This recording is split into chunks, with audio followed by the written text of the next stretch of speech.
Okay, let me see if I've got something else in here. Oh, okay. What is this? And what is this? How many of you have mixed these two things together before? Vinegar and baking soda. Okay, I'm going to get this young lady right here to come on up and help me out.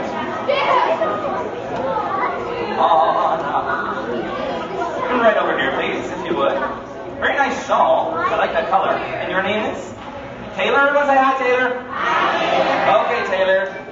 Vinegar first, if you would. Have you done some cooking and baking at home before? Have you helped out in the kitchen a bit? You make pasta? Like homemade pasta? Oh, okay, but pre-cooked. Okay, I got you. You bought pasta with you. Okay, go ahead. Pour some of the vinegar in there first.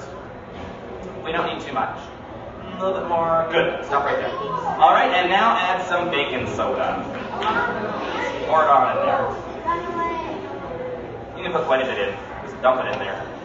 There we go. Whoa, whoa, whoa. There we go. Everyone give Taylor a big round of applause. Thank you very much. So when we mix these two things together, what do we get? We get bubbles. That's right, but can anyone tell me what type... Yes, I'm a trained professional. Can anyone tell me what type of gas is inside of these bubbles? CO2, carbon dioxide. Everyone say carbon dioxide.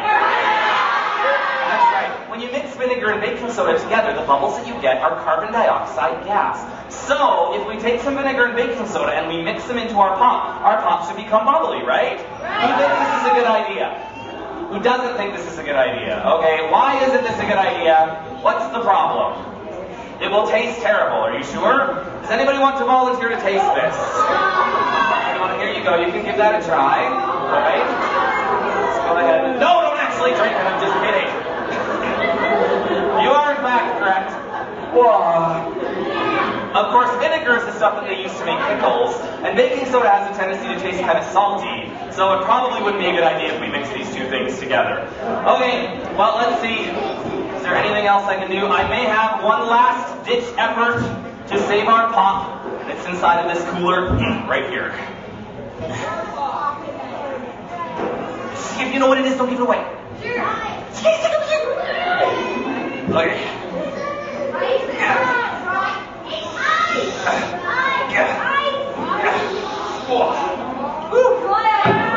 Alright, what is it?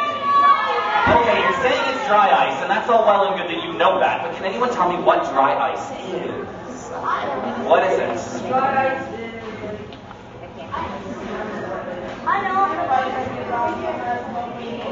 Okay, but it's something specific. It's something specific. Not frozen liquid nitrogen. Liquid nitrogen would be a liquid and not frozen, but Madison?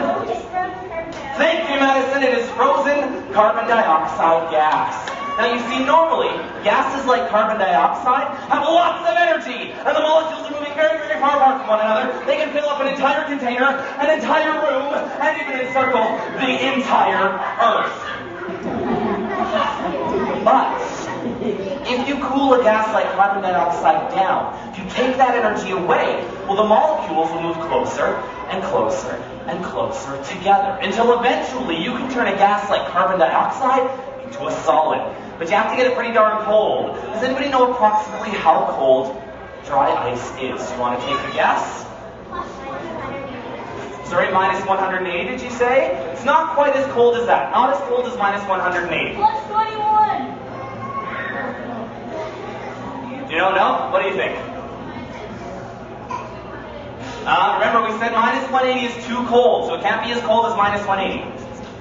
Minus 40, a little bit colder than minus 40, but we're getting closer. Plus 21? No. Minus 70, you're getting really close now. It's actually about minus 78 degrees Celsius. Minus 78 degrees Celsius. The coldest temperature ever recorded in Canada was minus 63 degrees Celsius. So that means that dry ice is even colder than Canada. I know, I couldn't believe it either. So, do you think this will make our pop cold? I should say so. Do you think it will make it bubbly? Well, there's only one way to find out, isn't there? Let's try adding some of this stuff. Here we go. Ooh, look at that.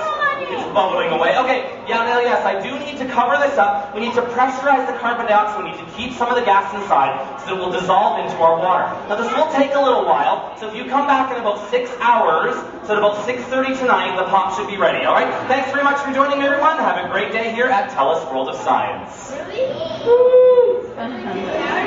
You're not going anywhere. What's the problem? Well, you guys don't want to wait 6 hours? Do you want to wait 6 hours? Yeah, they said, okay, tell you what. I'll add a little bit more. Okay, there we go. So now, if you come back in about, there we go. If you come back in about 3 hours, it's about 3:30, the pop should be ready. Sound like a plan? No? Well, when do you want your pop? When do you want your pop? When do you want your pop?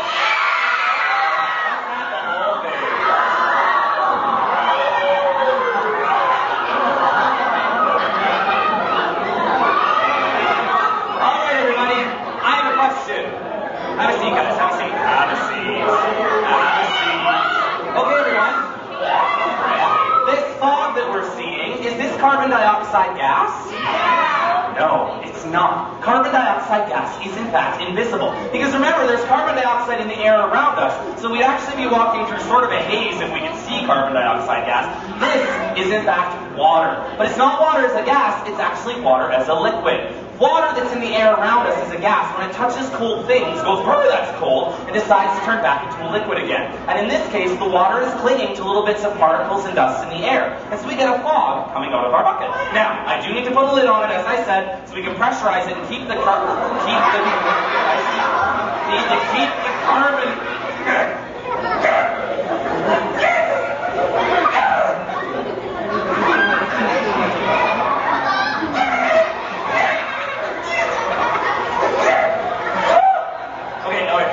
Maybe if I kind of sneak up on it.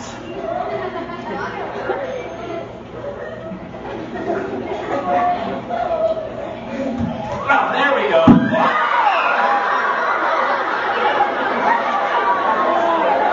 I'm sure that won't happen again.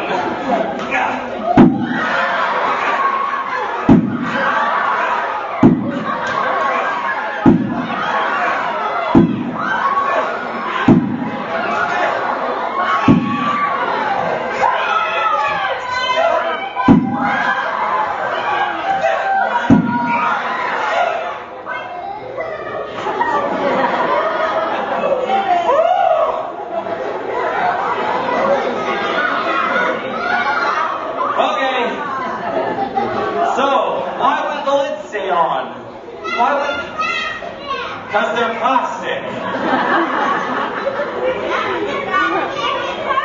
Why wouldn't the lid stay on?